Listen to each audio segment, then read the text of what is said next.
Chantagista Valdemar da Costa quer livrar Bolsonaro e sua gangue de golpistas que atuaram no 8 de janeiro. Ele condiciona os apoios do Partido Liberal para a presidência da Câmara e do Senado ao apoio para o absurdo projeto de lei da anistia. Eduardo Bolsonaro teve bens penhorados por ter sido condenado e dado o calote após ofender publicamente uma jornalista. Foram bloqueados R$88 mil de suas contas. Entenda os detalhes. O presidente Lula bateu de frente com a hipocrisia de Bolsonaro. Ninguém foi mais de esquerda do que Jesus Cristo, falando também que o inelegível inventou que é evangélico. Lula ataca Bolsonaro na reta final das eleições municipais, onde os falsos cristãos da extrema-direita tentam de toda forma angariar o voto evangélico através do pânico moral. Antes de ver essas e outras notícias, se inscreva no canal, ative o sininho para receber as notificações e ficar por dentro de todas as notícias da política aqui no canal da Mídia Ninja. O presidente do PL, Valdemar Costa Neto, diz que partido apoiará os candidatos ao comando da Câmara e do Senado que se comprometerem com o projeto de lei da anistia.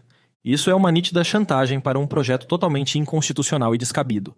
Barganhar apoio pela impunidade de perigosos criminosos que tentaram abolir o Estado democrático de direito é um achaque à democracia. O chamado PL da anistia está em análise na Comissão de Constituição e Justiça da Câmara e tem enfrentado dificuldades para avançar mesmo com maioria de extrema-direita nesse espaço. Segundo Costa Neto, o texto é um ponto-chave na sucessão das presidências das duas casas. A Justiça determinou a penhora de R$88,9 mil de contas do deputado federal Eduardo Bolsonaro em ação de indenização por danos morais, movida pela repórter Patrícia Campos Melo, da Folha. A determinação aconteceu após o deputado ter sido condenado e ter dado calote na indenização. Estão inclusos no cálculo R$35 mil da indenização, além de custos processuais, honorários advocatícios e penalidades relativas à falta de pagamento. A repórter acionou a justiça após ataque, com ofensa de cunho sexual, feito numa live e em publicação em rede social. Em transmissão ao vivo, Eduardo disse, entre outras coisas, que a jornalista tentava seduzir para obter informações que fossem prejudiciais ao seu pai, então presidente Jair Bolsonaro. Durante evento em Camaçari, na Bahia, o presidente Lula detonou Bolsonaro dizendo que ele inventou que é evangélico e que ninguém foi mais de esquerda do que Jesus Cristo. Essas falas sinalizam para o apoio que ele dá a Boulos em São Paulo. Nunes tem maioria entre evangélicos e luta para conquistar votos de Marçal. Neste sábado, o presidente estará na capital paulista e participará de eventos com o candidato do PSOL. Caminhadas no bairro Grajaú e São Mateus, além de agendas privadas para aconselhar Guilherme antes do debate da Record, marcado para as 21 horas.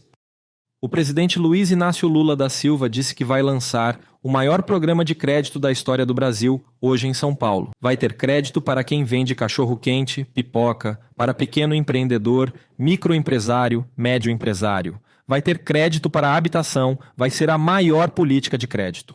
Lula se refere ao programa Acredita, uma iniciativa do governo para ampliar o acesso ao crédito para diferentes setores da sociedade, principalmente pequenos empreendedores. A intenção do programa é impulsionar o desenvolvimento econômico, a geração de renda e o emprego. O presidente Lula anunciou nesta sexta-feira que o governo federal vai criar uma linha de crédito especial para os moradores da Grande São Paulo, que perderam seus bens após o grande apagão ocorrido há uma semana. Lula pediu ajuda ao ministro da Fazenda, Fernando Haddad, e à Casa Civil, pois o objetivo é fazer para a cidade de São Paulo o mesmo que fizeram para o Rio Grande do Sul, após serem afetados pelas enchentes. O presidente declarou que as pessoas que tiveram prejuízos, como a perda de alimentos na geladeira ou pequenos comerciantes que sofreram danos, poderão contar com essa linha de crédito para se reerguer. Lula enfatizou que não está interessado em saber quem é o culpado, mas sim em encontrar soluções. Até o momento, a Enel e o prefeito Ricardo Nunes têm empurrado o problema para o outro, se isentando da responsabilidade pela situação que deixou mais de 2 milhões de pessoas sem luz. Em meio ao processo de regulamentação das bets, o governo federal trabalha para impedir o uso do cartão do Bolsa Família para o pagamento de apostas. O movimento já estava sendo debatido por Haddad e foi mencionado por Lula em algumas ocasiões. Agora quem afirmou é o ministro do Desenvolvimento e Assistência Social, Família e Combate à Fome, Wellington Dias. Dados disponibilizados pelo Banco Central mostram que, somente no último mês de agosto, beneficiários do programa gastaram cerca de 3 bilhões de reais em sites de apostas por meio do Pix. O levantamento ainda revelou que, nesse período, 5 milhões de beneficiários fizeram apostas virtuais de eventos esportivos ou cassinos online, o que representa cerca de 25% de todos os brasileiros que recebem pelo programa. O bispo Mauro Teixeira foi condenado pela Justiça de São Paulo sob a acusação de praticar rachadinha durante seu tempo como vereador na Câmara Municipal do Guarujá, onde atuou entre 2012 e 2020. De acordo com a sentença do juiz, Mauro ficava com parte dos salários de 4 funcionários comissionados em seu gabinete, todos frequentadores da Igreja Universal. Para mantê-los nos cargos, ele exigia que devolvessem uma parte de seus salários, alegando que os valores seriam destinados a obras sociais da igreja ou às despesas do gabinete. Mauro, que atuou na Igreja Universal do Reino de Deus, foi condenado a 4 anos, 5 meses e 10 dias de prisão em regime semiaberto. Ele e sua esposa, Rosana Teixeira, afirmam que nunca receberam qualquer valor dos funcionários. Assista agora esse momento inusitado que aconteceu num debate que Boulos promoveu na rua para responder perguntas do povo. Um rapaz invadiu o palco e furou a fila. Guilherme prontamente intercedeu para que ele pudesse prosseguir e o resultado disso foi esse diálogo de muita inteligência. Eu sou estudante da ETEC Santa Efigênia, aqui perto. Para quem conhece, é ali perto da Estação da Luz. E eu vim aqui hoje com um propósito de perguntar algumas coisas para você. Mas eu vou perguntar uma coisa só, porque eu sei que muita gente quer responder. Eu peço até desculpas porque eu passei na frente de vocês, mas eu preciso realmente ir embora. Mas eu não podia ir embora e não perguntar uma coisa para ele. Boulos, como você pretende equilibrar o discurso de descentralização de serviços com o aumento da segurança pública, sem que isso contribua para processos de gentrificação e expulsão de moradores vulneráveis das áreas centrais das cidades? Porque a regularização dessas áreas centrais, como a proposta de retrofit para escritórios, pode encarecer a região e deslocar a população de baixa renda, gerando algumas tensões sociais e urbanísticas, o que pode acabar interferindo na Câmara de Vereadores para o seu governo. Então, essa é a minha pergunta para você. Eu tinha outras, mas vou fazer só essa em respeito às demais pessoas aqui. Obrigado. Como que é seu nome, desculpa? Meu nome é Júlio Henrique. Eu Júlio. sou estudante do 3º Gastronomia à Tarde. Quem está me assistindo, obrigado. E é isso aí. Obrigado, Júlio. Ó, eu acho que essa pergunta do Júlio também vem deixar claro uma coisa. Porque eu vi gente dizendo, lá do outro lado, adversário nosso, quando eu falei anunciei que ia fazer o debate na rua, teve gente deles que disse, só vão botar militante, gente combinada. Vocês viram que o Júlio se botou aí, passou na frente e falou, e é o que tem que ser. Aqui o debate é com o povo mesmo, Júlio. A gente tem que ser crítico, a gente tem que perguntar. É isso mesmo. Ó, quando a gente fala de levar mais serviços para a periferia e de fazer uma melhoria na região central, tem um risco, que é o risco que ele apontou. Sabe o que é? Melhorando o centro, os preços subirem, é a chamada especulação imobiliária, e isso gera o que ele chamou de gentrificação, que eu não sei se todo mundo sabe o que é essa palavra, mas na prática é expulsão. É expulsar quem é pobre de uma região que valoriza. Então, esse é um problema que São Paulo viveu durante muito, muito tempo e ainda vive. Quando chega a melhoria numa região, o povo mais pobre é expulso. Você, quando reforma um prédio, pega um monte de prédio abandonado que tem aqui no centro. Você reformar e transformar em moradia social, que é a nossa prioridade, escritório a gente pensou para aqueles que não têm jeito de transformar em moradia social, porque ia ficar muito caro fazer a reforma e tudo mais. Quando você transforma em moradia social, o que a gente vai fazer? Não é dar o apartamento para a pessoa. Sabe por quê, gente? Porque se você vai lá, reforma, dá o apartamento, aquele apartamento vai valorizar, a especulação imobiliária vai para cima para comprar o apartamento, e o que era para ser moradia social deixa de ser depois de um tempo. A ideia é a gente fazer um sistema chamado locação social. O que é a locação social? O prédio fica da prefeitura, você pega a lista das pessoas que estão em área de risco, das pessoas vulneráveis, e ela vai ficar lá. Em vez dela pagar uma prestação, ela vai pagar uma locação social num preço muito baixo, que caiba no bolso dela. Só que, se ela sair de lá, ela não pode vender aquele apartamento porque não é dela. Se ela sair de lá, aquele apartamento vai ser repassado pela prefeitura para outra pessoa que precisa. Desse jeito, a gente garante que aquilo continue sendo por muito tempo moradia social, que os pobres não sejam expulsos do centro, Porque centro é lugar de comércio, centro é lugar de vida, mas centro é lugar para trabalhador morar também. E disso a gente não abre mão. Trabalhador não pode ser jogado só para os fundões sempre, como eles sempre fizeram. E aí com isso a gente enfrenta essa preocupação da gentrificação, Júlio. Essa proposta que está no meu plano de governo, e é isso que eu quero fazer a partir do ano que vem. Obrigado.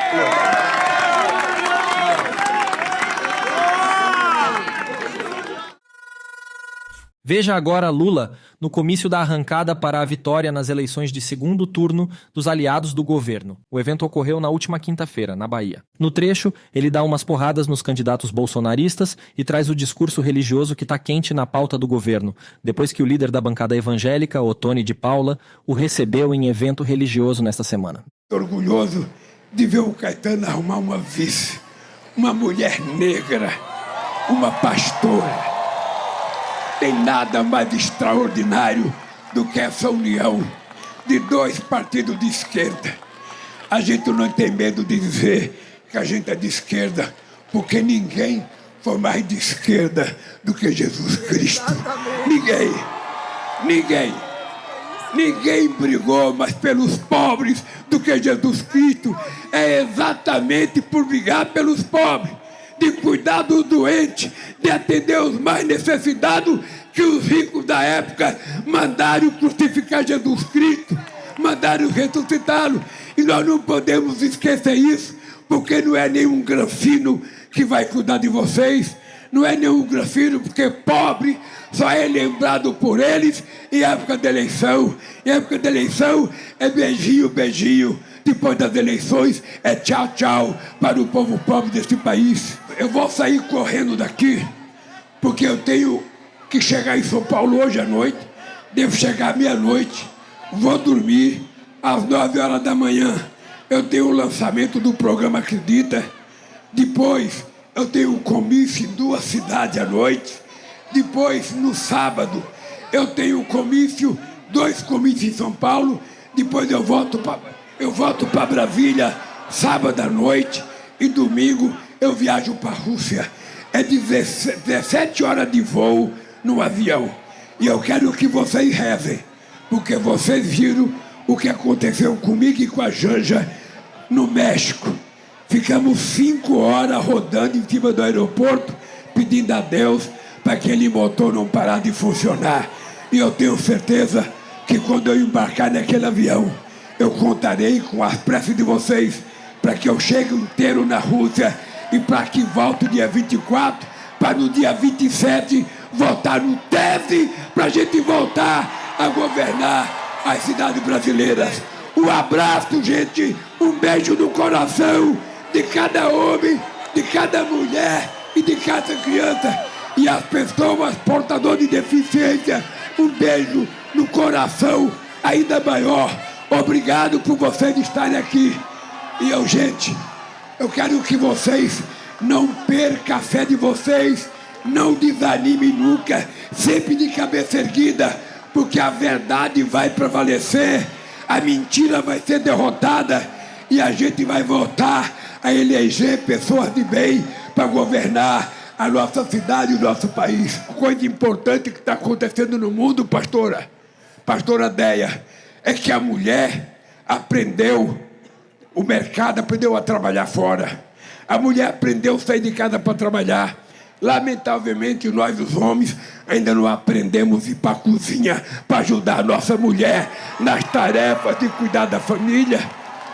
E a gente só vai construir uma sociedade perfeita quando a gente casar e não ficar sentado no sofá. Amor, me dá uma cerveja.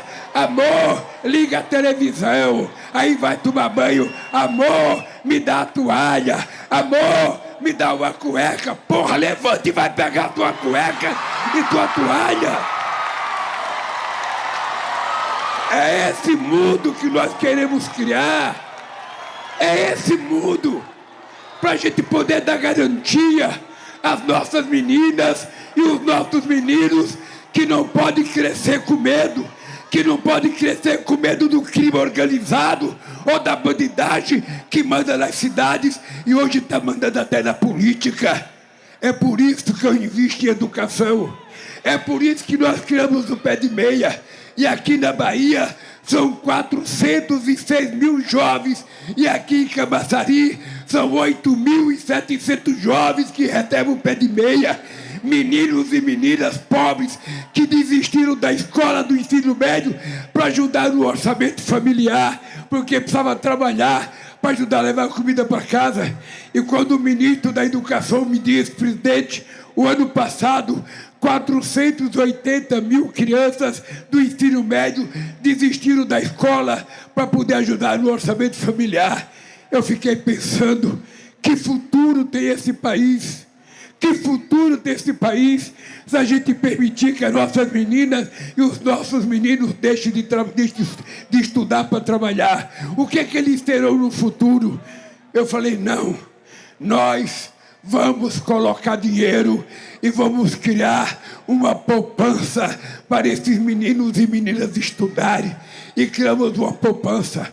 A gente dá R$200 por mês, depositado no nome de cada menino. Durante 10 meses são R$2.000. Se ele tiver comparecido 80% das aulas e ele passar de ano, ele vai receber mais R$1.000 na poupança dele. E no ano seguinte, ele vai ter mais 10 de 200 e mais uma de 1.000 se ele comparecer 80%. E no terceiro ano, quando ele terminar, se ele não gastou dinheiro, ele tem R$9.000 para começar a vida dele. Tem gente que fala, o Lula está gastando dinheiro. E eu digo ao meu bom Deus, eu não estou gastando dinheiro, eu estou investindo dinheiro na juventude brasileira, nos filhos do povo brasileiro. No canal da Mídia Ninja, você fica por dentro das notícias mais quentes do Brasil. Inscreva-se, ative o sininho de notificações, comente e compartilhe com os amigos.